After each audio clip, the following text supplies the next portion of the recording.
오늘 말씀 요한복음 18장 말씀입니다. 오늘 말씀에서는 예수님이 잡히시고 또 신문을 받으시고 이제 십자가에 못 박히시는 그 과정들을 소개하고 있습니다. 특별히 오늘 1절에서 11절까지의 내용을 좀 살펴보고자 하는데, 예수님께서는 17장에서 이제 기도를 마치신 후에 기도로운 시내 건너편 동산으로 가시는 것을 우리가 알 수가 있습니다. 그곳에서 이제 유다가 군대를 데리고 온 그 일행을 만나게 되죠. 그래서 예수님은 그들에게 너희가 누구를 찾느냐라고 물으시는 것입니다. 그들이 나사렛 예수라고 대답하자 주님은 즉시 내가 그니라라고 말씀하시죠. 이때 베드로가 칼을 빼들어서 이 말고라는 종의 귀를 자르게 됩니다. 예수께서는 베드로더러 이르시되 칼집에 칼을 꽂으라라고 말씀하시고, 그러고 나서 11절 하반절에 이렇게 말씀하시죠. 아버지께서 주신 잔을 내가 마시지 아니하겠느냐라고 말씀하신 것이죠. 본문의 장면은 예수님이 앞으로 당하실 십자가의 순환이 시작되고 있음을 우리에게 말씀해 주고 있습니다. 예고된 대로 가룟 유다는 예수님을 팔아 넘기기 위해서 예수님을 잡으러 왔고, 이에 흥분한 베드로는 칼을 빼어서 말고의 귀를 잘라버린 것이죠. 오늘 우리가 이 말씀을 통해서 함께 생각해 볼 것은 고난만 볼 것이 아니라 하나님의 뜻을 알려고 해야 될 줄로 믿습니다. 오늘 본문에 예수님이 잡히시는 이 순환 앞에서 제자들과 예수님의 반응은 현저하게 다른 것을 알 수 있는 것이죠. 가룟 유다는 앞장서서 예수님을 잡으러 오고, 베드로는 이에 격분해서 칼을 빼어 휘둘렀다는 것이죠. 반면에 예수님께서는 어떻게 반응하셨습니까? 기도를 마치시고 기도로운 시내 동편 동산으로 가셨는데, 2절에 보면 그곳은 제자들이 자주 모인 곳이었다라고 말씀하고 있습니다. 이 말은 가룟 유다에게 지금 예수님이 어디 있는지 자신의 위치를 가르쳐 주고 있는 거나 마찬가지죠. 뿐만 아니라 가룟 유다와 군대가 예수를 잡으러 왔을 때도 먼저 예수님께서 그들에게 너희가 누구를 찾느냐라고 물으셨다는 것이죠.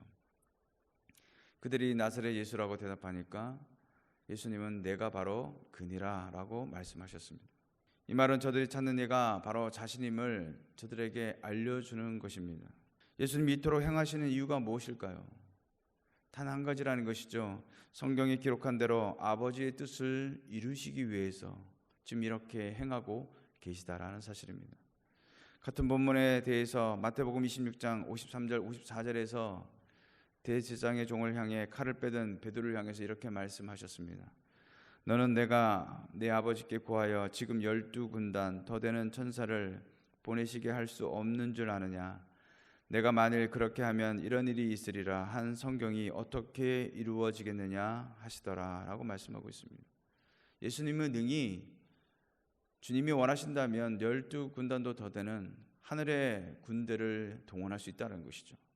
만약 그렇게 하면 하나님 아버지의 뜻을 어떻게 이룰 수가 있겠느냐 이렇게 말씀하고 계신 것입니다.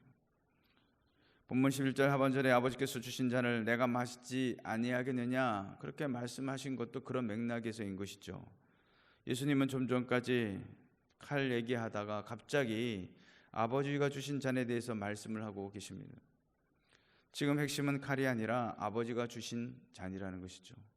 주님이 십자가에 못 박히시고 피 흘려 순환의 잔을 받는 것이 하나님의 아버지의 뜻임을 분명하게 말씀하고 있는 것입니다. 그러기에 지금 예수님이 힘이나 능히 이길 권세가 없어서 저들에게 순순히 잡히심을 당하는 것이 아니라는 것이죠. 이 모든 것이 성경에 기록된 대로 하나님 아버지의 뜻을 이루시기 위해서 이렇게 행하고 계신 것입니다. 사랑하는 성도 여러분, 주님은 당신에게 닥친 이 어려움을 피해야 할 고난으로 생각한 것이 아니라 왜 이런 일이 일어나야 하는지 누구보다도 주님은 너무나도 잘 알고 계셨다는 것이죠. 이 말은 지금 일어나고 있는 어려움만을 보는 것이 아니라 고난 속에 담겨진 하나님의 뜻을 아는 것이 중요하다는 것을 우리에게 말씀해 주고 있는 것이죠.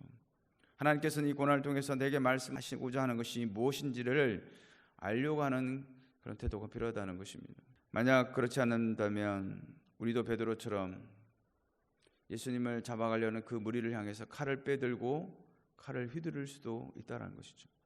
결국 이러한 행위들은 하나님의 뜻과 전혀 거리가 먼 결과만 초래하고 만다는 것입니다. 두 번째로 하나님이 허락하신 고난은 영광에 이르는 통로가 된다는 것을 기억해야 합니다. 예수님은 죽음이라는 최악의 것이라도 해도 하나님 아버지께서 허락하신 것을 피하지 아니하려고 하셨다는 것이죠. 11절에서 아버지께서 주신 잔을 내가 마시지 아니하겠느냐라고 하셨는데, 이러한 표는 결코 뭐뭐하지 않을 수 없지 않겠느냐, 이중부정을 쓰면서 강한 긍정을 나타내고 계신 것이죠. 이 말은 예수님께서 아버지의 뜻은 온전히 순종하고자 하는 이 아들의 확고한 의지를 드러내고 계셨던 것입니다.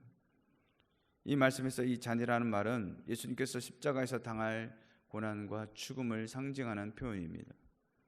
이 잔은 겟세마네 동산에서 기도하실 때 주님이 이렇게 기도하시죠. 할만하시거든 이 잔을 내게서 지나가게 하옵소서. 그러나 나의 원대로 마옵시고 아버지의 뜻대로 행하게 해달라고 기도하고 있는 것이죠. 또한 권력을 탐하는 제자들 향해서도 너희들이 이 잔을 마시려니와 라고 말씀하시기도 하셨습니다. 곧 예수님의 순환에 동참하게 될 것임을 말씀하셨던 것이죠. 무슨 말입니까?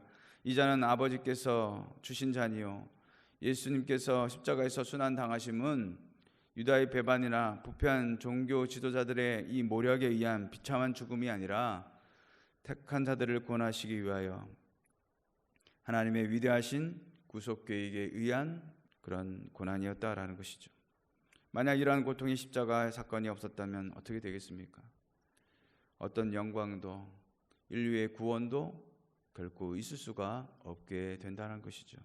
이것은 오늘 우리에게 찾아오는 고난에 대한 바른 자세를 여러분 가르쳐주고 있습니다. 고난이란 자체 어려움만 생각할 것이 아니라 그 이면에 이 고난을 통한 하나님 아버지의 뜻이 무엇인지를 알려고 하는 그런 자세가 필요하다는 것이죠. 그러기에 우리는 자신이 당하는 환난이나 시련이 우연히 주어지는 것이라고 생각해서는 안 되는 것입니다. 우리가 욥기서를 보면 하나님께서 그 고난도 허락하셨음을 우리가 알 수가 있는 것이죠. 따라서 우리는 이런 일을 당하게 될 때 먼저 하나님의 섭리를 생각하고 불평하지 말아야 하는 것은 우리를 사랑하시는 하나님께서 저와 여러분에게 허락하신 것이라면 꼭 필요하고 유익한 것이 때로는 분명할 때도 있다라는 것이죠. 따라서 성경은 우리가 여러 가지 시험을 만날 때 이렇게 말씀하십니다. 그 시험 앞에서 온전히 기쁘게 여기라 라고 말씀하고 계시죠.